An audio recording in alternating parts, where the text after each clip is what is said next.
গ্ৰেপ্তাৰ কৰিলে আলফা স্বাধীনৰ প্ৰাক্তন কেডাৰ বিজয় অসম ওৰফে পাপ্পু কোচক। বিজয় অসমৰ পৰা আৰক্ষীয়ে উদ্ধাৰ কৰিলে 55টা সজীৱ গুলী, গ্ৰেনেড 2টা, ডিটেনেটৰ সৈতে বহু আপত্তিজনক সামগ্ৰী। টংলা আৰক্ষীয়ে সোণাপুৰৰ পৰা আটক কৰে বিজয় অসমক। উল্লেখ্য যে 2019 চনত গুৱাহাটীৰ চেণ্ট্ৰেল মলত হোৱা বোমা বিস্ফোৰণৰ মূল মাষ্টাৰ মাইণ্ড আছিল বিজয় অসম। তাৰ পিছত গ্ৰেপ্তাৰ হৈছিল বিজয় অসম। জেলত থকা সময়তে বিজয় অসমে revolutionary front of greater Assam নামৰ এটা নতুন উগ্ৰপন্থী সংগঠন। কিন্তু আৰক্ষীৰ তৎপৰতাৰে নতুন সংগঠনৰ 3 কেডাৰ ক্ৰমে পিংকু চিল, চিন্ময় লহকৰ, বিজয় বৈশ্যক গ্ৰেপ্তাৰ কৰে আৰু সংগঠনটি ধূলিসাৎ কৰে। আমাৰ ওদালগুৰি পুলিচৰ টংলা আৰক্ষী থানাৰ অন্তৰ্গত এটা পাৰ্টিকুলাৰ কেছৰ ইনভেষ্টিগেশ্যনত আমাৰ এটা মেজৰ ৰিকভাৰী হৈছে যোৱাকালি, যাৰ বিষয়ে আমি অৱগত কৰিব বিচাৰিছোঁ। এটা কেছটো আছিলে 59/24, যোৱা বছৰ ছেপ্টেম্বৰৰ মানতে ৰেজিষ্টাৰ এটা কেছটো এনেকুৱা আছিলে যে আমাৰ ইনফৰমেশ্যন আছিলে সেইটো সময়ত যে এটা মানে ইনচাৰ্জেণ্ট গ্ৰুপ এটা নতুনকৈ খুলিব বিচাৰিছিলে কেইটামান ল'ৰাই মানে ওদালগুৰি ডিষ্ট্ৰিক্টত, revolutionary front of greater Assam বুলি। তো সেই কেছটো ইনভেষ্টিগেশ্যন কৰোঁতে সেই সময়তে যোৱা ছেপ্টেম্বৰতে ওদালগুৰি টাউনতে আমি ৰাজীৱ ডেকা বুলি মানুহ এজনৰ ঘৰত এটা লাইভ গ্ৰেনেড পাইছিলোঁ আৰু সেইটোৰ ইনভেষ্টিগেশ্যনত অলৰেডি 4জন মানুহ এৰেষ্ট হৈছিলে আৰু ফাৰ্ডাৰ ইনভেষ্টিগেশ্যন আৰু মানে 4জন মানুহ এৰেষ্ট হৈছিলে, ৰাজীৱ ডেকা, জুমন বৰা, পিংকু চিলৰ, জিন্তু বৈশ্য। আৰু ইনভেষ্টিগেশ্যন চলি আছিলে বহুত দিনৰ পৰাই। আৰু আমি ৰিচেণ্টলি পুৰণা কেছ কিছুমান ৰিইনভেষ্টিগেট কৰা যেতিয়া আৰম্ভ কৰিলোঁ, দেখিলোঁ যে এই পাৰ্টিকুলাৰ কেছটোত আৰু এজন মানুহ যাৰ বহুত মানে কেছটোত জড়িত হৈ আছে, তেওঁক এৰেষ্ট কৰিবলৈ বাকী আছে। তো আমি যোৱা সোমবাৰে 3 তাৰিখে আমাৰ ইয়াৰ পৰা এটা টীম, টংলা থানাৰ পৰা এটা টীম গুৱাহাটী গৈছিলে আৰু বিজয় অসম এলিয়াছ পাপ্পু কোচ এজন মানে ৱেল ন'ন আলফা কেডাৰ, তেখেতক আমি গুৱাহাটীৰ পৰা এৰেষ্ট কৰিবলৈ সক্ষম হ'লোঁ আৰু গুৱাহাটীৰ পৰা ইয়ালৈ লৈ অহা হ'ল আৰু ইণ্টাৰগেশ্যন চলাই থকা হৈছিলে। আৰু ইণ্টাৰগেশ্যনৰ বেচিছতে আমি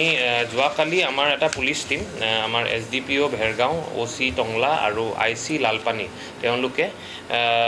ডিমাচাংগা জংঘল লালপানীৰ আণ্ডাৰত আছে। তো তাত এটা কালি ৰাতি লেট নাইট এটা অপাৰেশ্যন কৰিবলৈ গ'ল এই আমাৰ বিজয় অসম এলিয়াছ পাপ্পু কোচক লৈ পেলাই। আৰু তাত মানে যোনটো অপাৰেশ্যনত গ'ল তাতে তেওঁ দেখুওৱা মতে আমি 2টা লাইভ গ্ৰেনেড পাইছোঁ আৰু 55 লাইভ এমিউনিশ্যন পাইছোঁ আৰু এটা ডিটনেটৰ পাইছোঁ। তো এই তেওঁৰ মানে একিউজজনৰ আছামীজনৰ ইনভেষ্টিগেশ্যনতে এইখিনি বস্তু আমাৰ ৰিকভাৰী হৈছে আৰু এইটো আমাৰ কাৰণে এটা যথেষ্ট ডাঙৰ সফলতা যে কাৰণ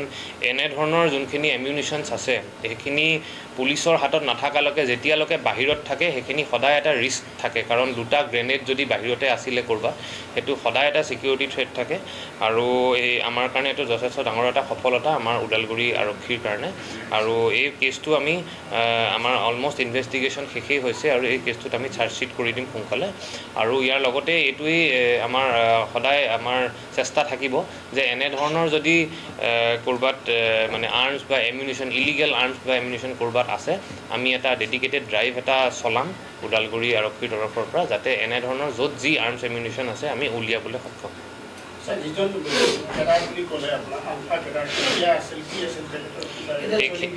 তেখেত আছিলে মানে বিজয় অসম বুলি, সি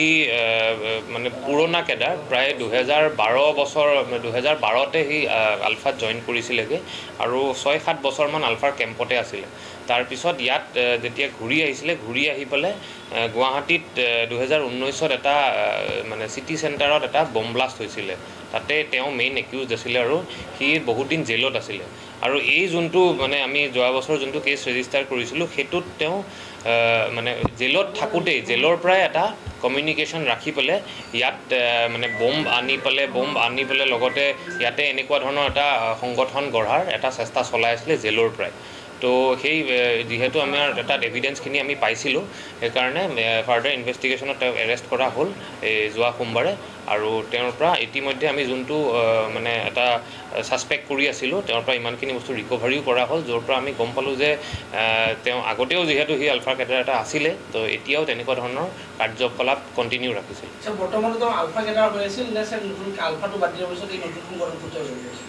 এতিয়া নতুন সংগঠনটোতো হ'বই নাপালে মানে আমি তেতিয়াই বস্তুটো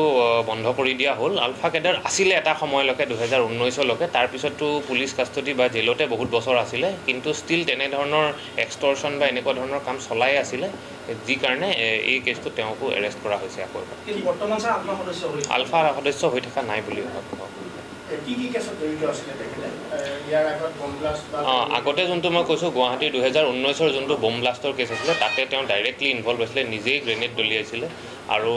সেইটো কেছতে এৰেষ্ট কৰা হৈছিলে NIA এটা কেছ আছিলে সেইটো কেছতে এৰেষ্ট কৰা হৈছিলে তো এইটো তেওঁৰ 2nd নম্বৰৰ কেছ য'ত এৰেষ্ট কৰিছে বিজয়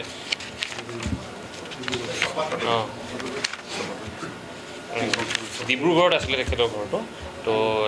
আমি কিন্তু তেওঁক গুৱাহাটীৰ পৰা এৰেষ্ট কৰিছোঁ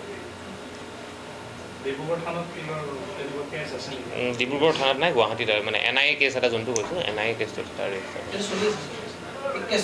চলি আছে কিন্তু বেইল পাইছে সেইটো কেছত অলৰেডি বেইল পাইছে তেখেতৰ মানে ফুল প্লেনিং আছিলে আৰু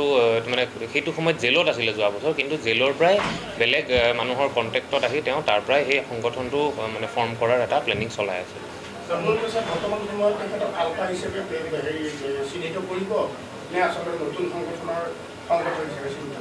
সেই নতুন সংগঠন যোনটো আছে নতুন সংগঠনটোৰ তেনেকুৱা কোনো অস্তিত্ব হ'বলৈ নাপালেগৈ সেইটো কাৰণে আমি এক্স আলফা কেডাৰ হিচাপে তেওঁক গঠিত কৰিম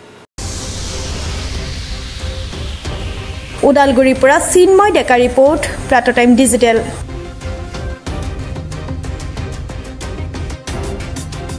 mobile plus physiotherapy wellness and rehabilitation centre দক্ষিণ কামৰূপৰ ব্যৱসায়িক প্ৰাণকেন্দ্ৰ বিজয়নগৰৰ লগতে VIP চক আৰু গুৱাহাটী মালিগাঁও পাণ্ডৱনগৰত থকা তিনিওখন ক্লিনিক বৰ্তমান প্ৰায় 20 বছৰৰ অভিজ্ঞতা পুষ্ট তথা এতিয়ালৈকে প্ৰায় 40,000 ৰোগীক সুস্থ কৰি তোলা ডক্টৰ পল্লৱীনাথৰ তত্ত্বাৱধানত চলি আছে এই ফিজিওথেৰাপি চেণ্টাৰ তিনিটাত বৰ্তমান অভিজ্ঞ ডক্টৰৰ দ্বাৰা যিকোনো জটিল ফিজিওথেৰাপি চিকিৎসাৰ লগতে যিকোনো ৰোগীৰ ঘৰলৈ গৈ চিকিৎসা সেৱাৰ সুব্যৱস্থাও ৰাখিছে আমাৰ ঠিকনা mobile plus physiotherapy wellness and rehabilitation centre opposite Uparhali Bijoynagar SBI branch আমাৰ VIP চকৰ ঠিকনাটো হ'ল VIP Chowk near VIP bus stop Borjhar Guwahati আমাৰ মালিগাঁও ঠিকনাটো হ'ল চেলাছ 360 physiotherapy and rehabilitation centre Maligaon Pandavnagar Guwahati 12 আমাৰ যোগাযোগ নম্বৰ হৈছে 8011744696